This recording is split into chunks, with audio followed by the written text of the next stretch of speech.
जय हिंद, जय भारत। कैसे हैं आप लोग? मैं आशा करता हूं आप सब खुश होंगे, मस्त होंगे, स्वस्थ होंगे।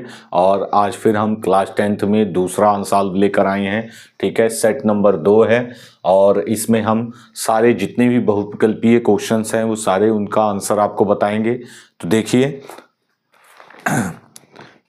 आपका सबसे पहला बहुविकल्पीय क्वेश्चन है, अवतल दर्पण के सम्मुख ध्रुव और फोकस के बीच स्थित वस्तु का प्रतिबिंब बनता है।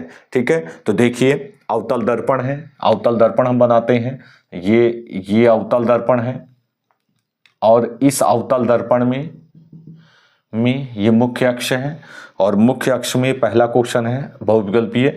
तो मुख्य अक्ष में कह रहा है ये ध्रुव है, ये ध्रुव है और ये आपका फोकस है, ये फोकस बिंदु है।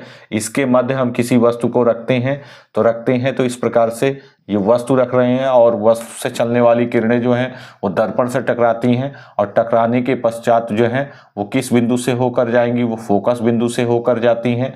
दूसरी किरणें किससे होकर जाएंगी? वक्रता केंद्र से होकर जाएंगी। तो इस प्रकार से ये वक्रता केंद्र से होकर जाएंगी। ठीक है, तो इस प्रकार से यहां कह रहा है कि अवतल दर्पण के सम्मुख ध्रुव और फोकस के बीच स्थित वस्तु का प्रतिबिंब बनता है। तो देखिए कैसा बनेगा, तो ये इस प्रकार से प्रतिबिंब बनेगा। यहां पर इस प्रकार से ये प्रतिबिंब बनेगा, ये किरणें यहां मिलेंगी तो यहां ये प्रतिबिंब बनेगा। तो आपको ये प्रतिबिंब दिख रहा है, कैसा है? ये प्रतिबिंब सीधा है, आभासी और वस्तु से बड़ा। तो इस प्रकार से कौन सा ऑप्शन सही होगा? तो देखिए, सीधा आभासी छोटा पहला ऑप्शन गलत है, सीधा आभासी बड़ा ये आपका सही है। तो सेकंड बी ऑप्शन सही है, बी ऑप्शन एकदम राइट है। तो बी ऑप्शन राइट लगाएंगे, सीधा आभासी और वस्तु से बड़ा। तो आपको सीधा बन रहा है और आभासी है और वस्तु से बड़ा बन रहा है, तो यही ऑप्शन बी ऑप्शन सही है। ठीक है, तो पहले क्वेश्चन का आंसर हमने बताया। ठीक है, जब वस्तु कहां हो? वस्तु ध्रुव तथा फोकस के मध्य हो,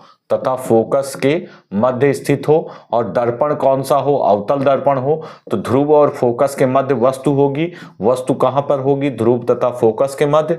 तो बनने वाला प्रतिबिंब आपका सीधा होगा, आभासी होगा और वस्तु से बड़ा बनेगा। नेक्स्ट देखिए नेक्स्ट क्वेश्चन है, दूरदृष्टि के निवारण में कौन सा लेंस प्रयुक्त होता है? तो दूरदृष्टि दोष में जो है वो आपका दूरदृष्टि दोष में उत्तल लेंस का प्रयोग होता है, निकट दृष्टि दोष में अवतल लेंस का। तो दूरदृष्टि दोष में उत्तल लेंस का प्रयोग होता है और निकट दृष्टि दोष में अवतल लेंस का प्रयोग होता है, ये आप याद रखेंगे। चलिए, तो हमने दूसरा आंसर हो जाएगा दूरदृष्टि दोष में उत्तल लेंस। उत्तल लेंस का प्रयोग होता है किसमें? दूरदृष्टि दोष में उत्तल लेंस का प्रयोग होता है। ठीक है, दूरदृष्टि दोष किसे कहते हैं? दूरदृष्टि दोष जो होता है उसमें दूर की वस्तुएं स्पष्ट दिखाई देती हैं और हमें नजदीक की वस्तुएं स्पष्ट दिखाई नहीं देती हैं। तो इस प्रकार से आप ध्यान रखेंगे दूरदृष्टि दोष क्या है? जिसमें दूर की वस्तुएं स्पष्ट दिखाई देती हैं। चलिए, थर्ड बहुविकल्पीय क्वेश्चन क्या है दिया गया है? थर्ड है, एक लेंस से 0.2 मीटर, एक लेंस है 0.2 मीटर दूरी पर रखी वस्तु की दूरी जो है 0.2 मीटर है, तो ऋणात्मक भी होगी। और आभासी प्रतिबिंब का आवर्धन दिया गया है। आवर्धन कैसा है? 0.5 मीटर। 0.5 मीटर ये आभासी प्रतिबिंब का आवर्धन 0.5 मीटर दिया गया है। ठीक है, तो यह लेंस होगा, लेंस के प्रकृति बतानी है तो यम इज इक्वल टू होगा आपका होगा आभासी कह रहा है। ठीक है, तो आभासी है। ठीक है, आभासी बन रहा है तो इस प्रकार से इसकी प्रकृति आपकी क्या होगी? माइनस में होगी। ठीक है, तो आपका यहाँ पे माइनस v अपॉन यू और यहाँ माइनस 0.5। ठीक है, और ये आपका v अपॉन u, माइनस से माइनस कैंसिल हो जाएगा, v अपॉन u अपॉन तिर्यक गुणनफल करेंगे, v is equal to 5u हो जाएगा, v इज इक्वल टू क्या हो जाएगा 5u हो जाएगा। ठीक है, देखिए m is equal to minus v upon u, ये आवर्धन का सूत्र होता है, ये आपका क्या हो जाएगा v upon u is equal to 5, तो आपका आ जाएगा v is equal to 5u। अब हम फोकस दूरी 1 अपॉन v u, ये सूत्र लगाएंगे, लेंस का सूत्र है 1 upon f is equal to v की वैल्यू यहाँ दी गई है 5u रहेगा, और u, ठीक है, u की वैल्यू -2 रहेगी, तो यहाँ u की वैल्यू क्या दी गई है -2 दी गई है। जब -2 दी गई है तो देखिए v -0.2, तो यहाँ आ जाएगा v is equal to -1, v is equal to क्या आ जाएगा -1 आ जाएगा, v is equal to -1 metre, v is equal to -1 metre. ठीक है, तो यहाँ हम v की वैल्यू रखेंगे, v की वैल्यू रखेंगे -1, u की वैल्यू हम रखेंगे 0.2, ठीक है, 0.2 माइनस 0.2, पॉइंट हटाएंगे 10 आ जाएगा। ठीक है, और यहाँ पर 1 अपॉन f इक्वल टू, यहाँ हमारा हो जाएगा 2 आएगा, और यहाँ पर माइनस, ये आपका -2, और यहाँ माइनस माइनस प्लस, और यहाँ पर आपका हो जाएगा 10 आएगा।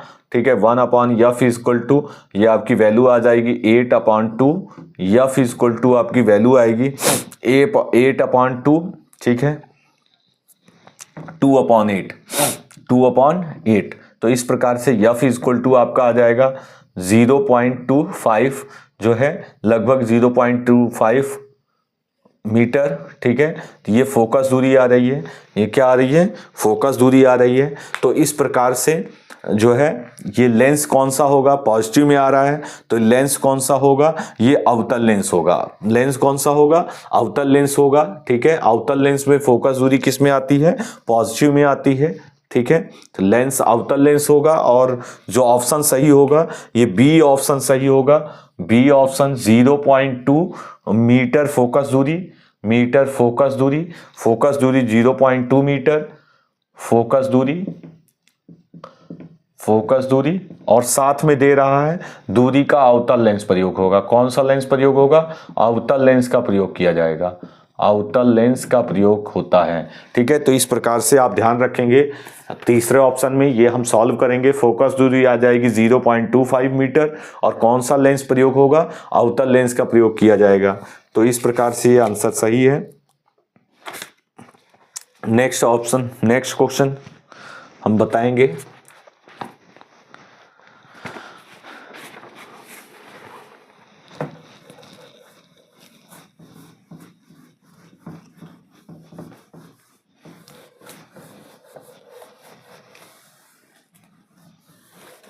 थ्री क्वेश्चन आपको बताए गए। नेक्स्ट फोर्थ क्वेश्चन बताएंगे आपको हम।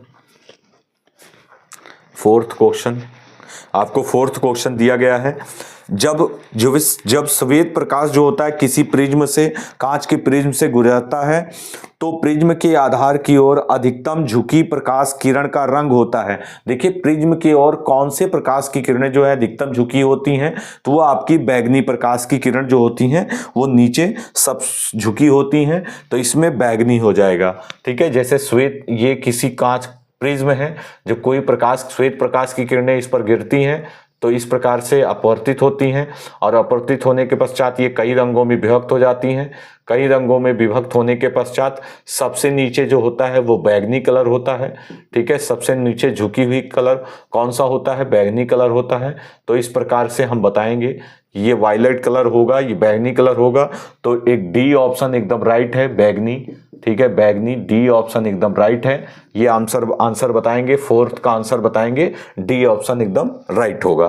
ठीक है, नेक्स्ट आपका 5 क्वेश्चन है R1 व R2, ये दो प्रतिरोध हैं और दो समांतर क्रम में जोड़े जाते हैं, तो इनका तुल्य प्रतिरोध बताइए। तो देखिए दो प्रतिरोधों को समांतर क्रम में जोड़ा जाएगा तो तुल्य प्रतिरोध क्या होगा, 1/R1 1/R2, R equal to हो जाएगा R1 into R2, 1/R equal to R1 plus R2 plus R1। ठीक है, और R इक्वल टू हो जाएगा R1 into R2 upon R1 plus R2। ठीक है, ये वाला ऑप्शन सही होगा। ठीक है, तो कौन सा ऑप्शन है, कौन सा ऑप्शन है, ये ऑप्शन है आपका ये ऑप्शन सी ऑप्शन सही है। ठीक है, ऑप्शन कौन सा सही है, ऑप्शन सी ऑप्शन राइट है। ठीक है, सी ऑप्शन राइट है आपका। आपका सी ऑप्शन है R1 into R2 upon R1 plus R2। ठीक है, ये सी ऑप्शन सही है, राइट है, इसको हम सी ऑप्शन राइट लगाएंगे। इसके बाद नेक्स्ट क्वेश्चन है, 6 क्वेश्चन है आपका, बिजली के बल्ब का फिलामेंट बना होता है टंगस्टन का। ठीक है, सी ऑप्शन एकदम राइट रहेगा। बिजली के बल्ब का फिलामेंट तंतु बना होता है, टंगस्टन का तंतु बना होता है। किसका बना होता है, टंगस्टन का। ठीक है, तो ये ऑप्शन एकदम राइट होगा। नेक्स्ट 7 क्वेश्चन है, विद्युत सेल में रूपांतरण होता है। देखिए, विद्युत सेल में रूपांतरण होता है, रासायनिक ऊर्जा जो होती है वो किस में कन्वर्ट हो जाती है, वैद्युत ऊर्जा में। या रासायनिक ऊर्जा किस में कन्वर्ट होती है, वैद्युत ऊर्जा में। तो ए ऑप्शन एकदम राइट होगा, रासायनिक ऊर्जा कन्वर्ट होती है, रासायनिक ऊर्जा कन्वर्ट होती है किस में, रासायनिक ऊर्जा का वैद्युत ऊर्जा में। रासायनिक ऊर्जा का वैद्युत ऊर्जा में कन्वर्ट होती है, फर्स्ट ऑप्शन एकदम राइट है। 8 देखिए, आपका 8 क्वेश्चन आपका केमिस्ट्री से है। अब 8 क्वेश्चन आपका किस में से है, अभी तक ये खंड फिजिक्स चल रहा था, आपका फिजिक्स में था, ये सारे क्वेश्चंस फिजिक्स के थे। अब केमिस्ट्री का स्टार्ट होगा, केमिस्ट्री। ठीक है, नेक्स्ट क्वेश्चन देखिए, 8 क्वेश्चन नंबर 8 दिया गया है, एक रिएक्शन है 2FeCl2।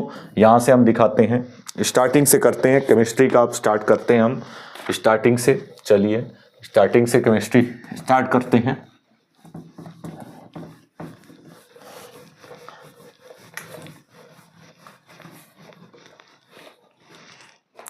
देखिए, केमिकल रिएक्शन है, 8 क्वेश्चन में केमिकल रिएक्शन है 2FeCl2।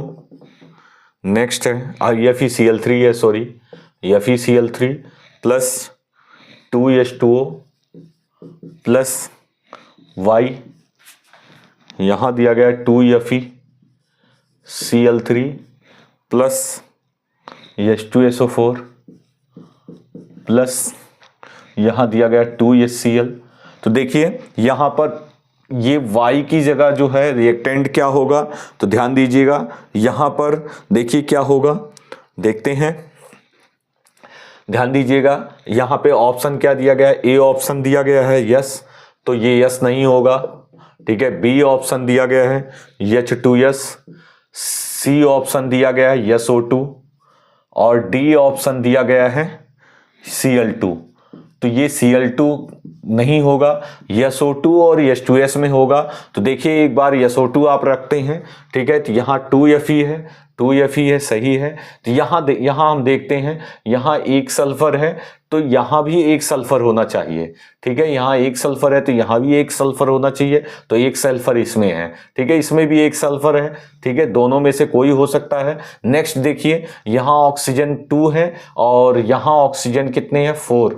यहाँ 4 ऑक्सीजन है, यहाँ ऑक्सीजन क्या है, यहाँ 2 है। तो यहाँ 4 ऑक्सीजन है तो यहाँ भी 4 ऑक्सीजन होना चाहिए। तो देखो 2 ऑक्सीजन किस में है, इसमें है। तो इसका मतलब ये वाला ऑप्शन एकदम राइट है, यहाँ पर होगा SO2। क्योंकि देखिए यहाँ 2 ऑक्सीजन है और यहाँ 4 ऑक्सीजन है, तो यहाँ ऑक्सीजन होना चाहिए, तो इसमें ऑक्सीजन है नहीं, तो इसमें ऑक्सीजन है, तो इसलिए ये राइट होगा।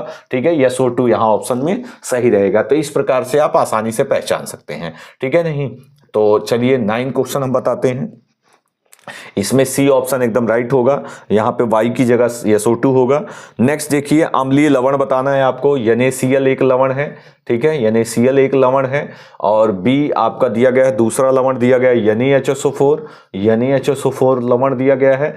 C ऑप्शन दिया गया है आपको Na2SO4 दिया गया है। नेक्स्ट D ऑप्शन दिया गया है आपका, D ऑप्शन दिया गया है KCN। ठीक है, तो ये लवण है कुछ, तो इनमें आपका अम्लीय लवण पूछा जा रहा है, तो इसमें हाइड्रोजन आयन इसमें प्रेजेंट नहीं है, इसमें भी नहीं है, इसमें भी नहीं है, ये आपका अम्लीय लवण है। ठीक है, ये अम्लीय लवण कहलाता है NaHSO4। ठीक है, ये राइट होगा, बी ऑप्शन राइट होगा। नेक्स्ट पूछा गया मैट में मुख्यतः होता है। देखिए मैट में मुख्यतः क्या होता है, तो मैट में आपका एफईएस भी मैट में आता है, ठीक है। उसके बाद आपका CU2S है, ए है, और बी आपका CU2S है, ठीक है। और सी में दिया गया है CU2S तथा दिया गया है एफईएस। तो इस मैट में एफईएस भी आता है, CU2S भी आता है, ठीक है। तो इस प्रकार से सी ऑप्शन एकदम राइट है, इसमें दोनों ही आएंगे, ठीक है। नेक्स्ट दिया डी ऑप्शन है CU2S तथा Fe2O3 Fe2S3। तो ये आपका जो है मैट नहीं है, तो इससे ये ऑप्शन गलत हो जाएगा। आपका ये दोनों मैट में आता है, तो ये आप ऑप्शन में दोनों हैं, तो ये सी ऑप्शन एकदम राइट हो जाएगा।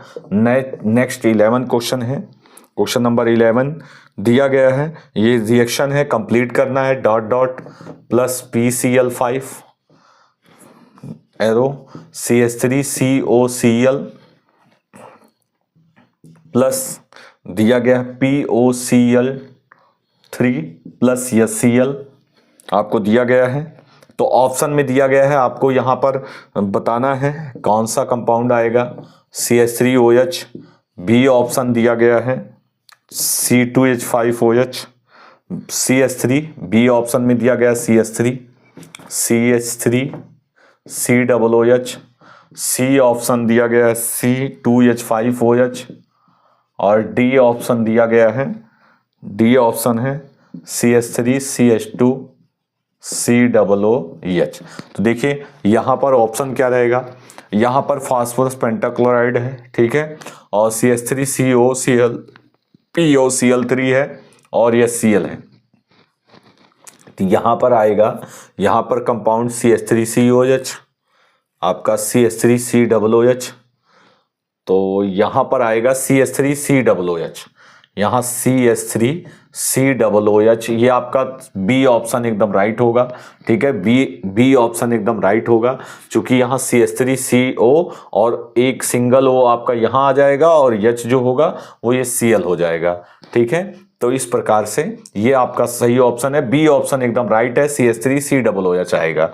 चलिए ये हमने बता दिया आपको, बी ऑप्शन एकदम राइट है।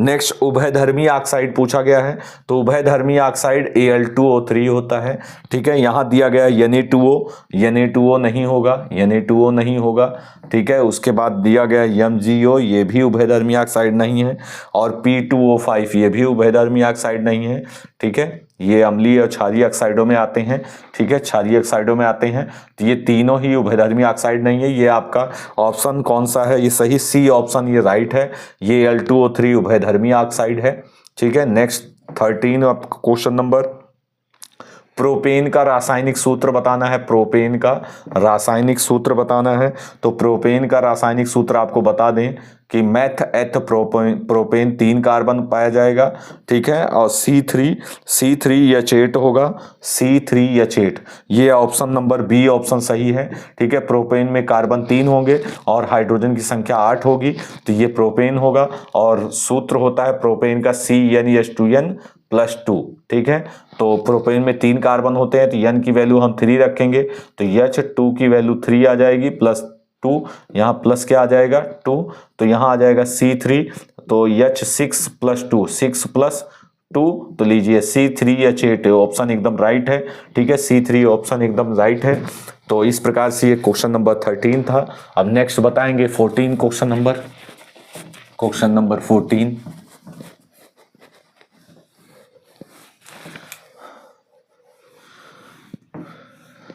क्वेश्चन नंबर 14, आप सभी लोग इसको मेहनत से सॉल्व कीजिए और सभी बच्चों के पास शेयर करिए, जिन बच्चों को जानकारी नहीं है उनको भी शेयर करिए इसको, ठीक है। नेक्स्ट देखिए 14, क्वेश्चन नंबर 14 आपका है, अब यहाँ से बायोलॉजी स्टार्ट होगा, बायोलॉजी स्टार्ट होगा, ठीक है। चलिए बायोलॉजी में देखिए 14 हाइड्रा में प्रजनन होता है। देखिए हाइड्रा में बताना है किस प्रकार का प्रजनन होता है, कैसे प्रजनन होता है हाइड्रा में प्रजनन। तो देखिए हाइड्रा में प्रजनन जो होगा, रिप्रोडक्शन जो होगा किसके माध्यम से होगा, देखिए मुकुलन के द्वारा होगा, विखंडन द्वारा होगा, खंडन द्वारा होगा, कायिक परिवर्धन। तो देखिए इसमें होता है हाइड्रा में जो होता है मुकुलन द्वारा होता है। किसमें द्वारा होता है, मुकुलन। मुकुलन को हम बर्डिंग कहते हैं। क्या कहते हैं, बर्डिंग कहते हैं। फर्स्ट ऑप्शन एकदम राइट है, मुकुलन द्वारा होगा। ये आपका 15 देखिए 15 में दिया गया पाइरुवेट। पाइरुवेट पाइरुवेट जो है के विखंडन की, पाइरुवेट के विखंडन की प्रक्रिया संपन्न होती है। देखिए पाइरुवेट के विखंडन की प्रक्रिया संपन्न होती है। कहाँ संपन्न होती है, तो आप जान लीजिए माइटोकॉन्ड्रिया में होती है। पाइरुवेट के विखंडन की प्रक्रिया कहाँ पूर्ण होती है, तो ये माइटोकॉन्ड्रिया में होती है। माइटोकॉन्ड्रिया में, माइटोकॉन्ड्रिया में। तो इस प्रकार से ये ध्यान रखेंगे, ये कहाँ होती है, माइटोकॉन्ड्रिया में होती है। ठीक है। चलिए अब इसके पश्चात 16 देखिए। 16 में दिया गया मनुष्य में वृक्क किस तंत्र से संबंधित है। तो मनुष्य में जो वृक्क होता है, हमारा जो किडनी होती है, वो उत्सर्जन तंत्र से रिलेटेड होती है। तो सी ऑप्शन। तो ठीक है, आपका वृक्क रिलेटेड होता है उत्सर्जन तंत्र से, उत्सर्जन तंत्र से रिलेटेड होता है। ठीक है। उत्सर्जन तंत्र में जो भी अन्य वेस्ट मटेरियल होते हैं वो बाहर निकलते हैं, जैसे यूरिया है, यूरिक एसिड है, ये सारे उत्सर्जन तंत्र वृक्क के द्वारा जो होते हैं क्षनित हो जाते हैं। ठीक है। तो इस प्रकार से उत्सर्जन तंत्र में होता है। और मेंडल ने प्रारंभिक शिक्षा प्राप्त की थी। तो मेंडल ने जो है प्रारंभिक शिक्षा प्राप्त की थी, उन्होंने 17वां है, मेंडल ने प्रारंभिक शिक्षा उन्होंने प्राप्त की थी। कहाँ पर की थी उन्होंने प्रारंभिक शिक्षा, ठीक है, गिरजाघर में, गुरुकुल में। तो उन्होंने कहाँ पर प्रारंभिक शिक्षा प्राप्त की थी, तो मेंडल ने प्रारंभिक शिक्षा जो प्राप्त की थी वो आपकी गिरजाघर में की थी। उन्होंने किसमें की थी, उन्होंने गिरजाघर में। तो उन्होंने प्रारंभिक शिक्षा अपनी गिरजाघर में पूर्ण की थी। ठीक है, जो आपके चर्च होते हैं। ठीक है। इसके पश्चात मादा जनन तंत्र के किस भाग में लूप स्थापित होता है। ठीक है। तो अंडाशय में, अंडवाहिनी में, गर्भाशय में, योनि में। तो जो मादा जनन तंत्र के किस भाग में लूप स्थापित होता है, वो आपका जो है सी ऑप्शन होगा। ठीक है, वो सी ऑप्शन होगा आपका ये गर्भाशय में। आपका जो मादा जनन तंत्र के किस भाग में लूप स्थापित होता है, तो आप मादा जनन तंत्र के किस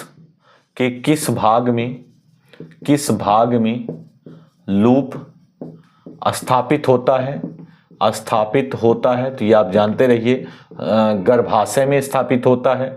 गर्भाशय में, सी ऑप्शन सही है, गर्भाशय में स्थापित होता है। सी ऑप्शन एकदम राइट है। यहाँ डी ऑप्शन राइट था, ये सी ऑप्शन एकदम राइट है, गर्भाशय में स्थापित होता है। ठीक है, जिससे गर्भ का धारण नहीं होता है। ठीक है, गर्भधारण नहीं होता है। नेक्स्ट ऑप्शन है, नेक्स्ट 19 क्वेश्चन है। निम्न में से कौन सा अंग पौधों में नर जननांग का प्रतिनिधित्व करता है। जायांग है, पुकेसर है, वर्तिकाग्र है, अंडाशय है। तो अंडाशय नहीं करता, वर्तिकाग्र भी नहीं करता, ये आपका रहेगा पुकेसर। ठीक है। तो नर जननांग जो होता है पौधों में, नर जननांग होता है, नर जननांग का भाग है पुंकेसर। तो ये आपका बी ऑप्शन एकदम राइट है। ठीक है, पुंकेसर होगा। 20 लास्ट क्वेश्चन है आपका। निम्न में से कौन सा या से पर्यावरण मित्र व्यवहार कहलाता या कहलाते हैं। ठीक है, बाजार जाते समय खरीदे गए सामान को रखने के लिए कपड़े का थैला ले जाना चाहिए, बिल्कुल सही है। अनावश्यक ऊर्जा खर्च बचाने के लिए लाइटों तथा पंखों का स्विच बंद करना चाहिए। ठीक है, ये भी राइट है। वाहन के अतिरिक्त विद्यालय तक पैदल जाना चाहिए, ठीक है, वाहन के अतिरिक्त विद्यालय तक पैदल जाना चाहिए भी सही है। उपरोक्त सभी, तो हम कह सकते हैं निम्न में से कौन सा या से पर्यावरण मित्र व्यवहार कहलाता या कहलाते हैं, यह है। तो लगभग तीनों व्यवहार जो है सही है, ठीक है। तो सही तो ये है कि पर्यावरण मित्र के लिए आपका सबसे ज़्यादा उचित जो है कि बाजार जाते समय खरीदे गए सामान को रखने के लिए कपड़े का थैला ले जाएं, ठीक है। तो कपड़े का थैला ले जाने से क्या होता है, पॉलीथीन्स की आवश्यकता नहीं होगी, और पॉलीथीन जो क्या करता है, पर्यावरण को प्रभावित करता है, इसको जलाया जाता है तो ये पर्यावरण क्या होता है, प्रभावित होता है। लेकिन अगर देखा जाए तो लगभग तीनों सही ऑप्शन है, तो 20 में आपका डी ऑप्शन रहेगा। सभी आप ऑप्शन उपरोक्त सभी सभी है, सही है, ठीक है, उपरोक्त सभी, ठीक है, उपरोक्त सभी आप करेंगे, ये डी ऑप्शन एकदम राइट रहेगा। तो इस प्रकार से हमने आपको क्लास 10th में साइंस में आपको हमने 2 सेट में दूसरा सेट हम स्टार्ट कर चुके हैं, और उसमें हमने ए जो आपका है बहुविकल्पीय पार्ट ए, जो बहुविकल्पीय प्रश्न जो है उसको हम लेकर आए थे, और सभी बहुविकल्पीय प्रश्नों को हमने सॉल्व कराया, ठीक है। और जो भी आपके वर्णनात्मक प्रश्न है उसको हम नेक्स्ट वीडियो में हम सॉल्व कराएंगे। तो हमारे साथ बने रहिए और प्रयास कीजिए कि जिन बच्चों को जानकारी नहीं है, जिन लोगों को जानकारी नहीं है, उनको भी जानकारी दें और उनके पास शेयर करें। और जो भी क्वेश्चंस हों, ठीक है, वो हमें कमेंट के माध्यम से बताएं कि जिस टॉपिक में आपको लगता हो कि वो आपको नहीं समझ में आ रहा या आपको पढ़ने की ज़रूरत है, तो हमें बताएं, और निश्चित रूप से उस टॉपिक को हम सबसे पहले लाने का प्रयास करेंगे। और हमारा ये उद्देश्य है कि आपकी परीक्षा जो है उसकी दृष्टि से जो भी चीज़ें आपको दिक्कत हो, कठिनाई हो, उसको हम आसान से आसान तरीके से आपको बताने का प्रयास करेंगे। और हम आशा करते हैं आप सब बहुत मेहनत करके और जो है आप परीक्षा में लगे होंगे, और इसी प्रकार लगे रहिए, निश्चित रूप से आपको जो है अच्छे मार्क्स प्राप्त होंगे। धन्यवाद।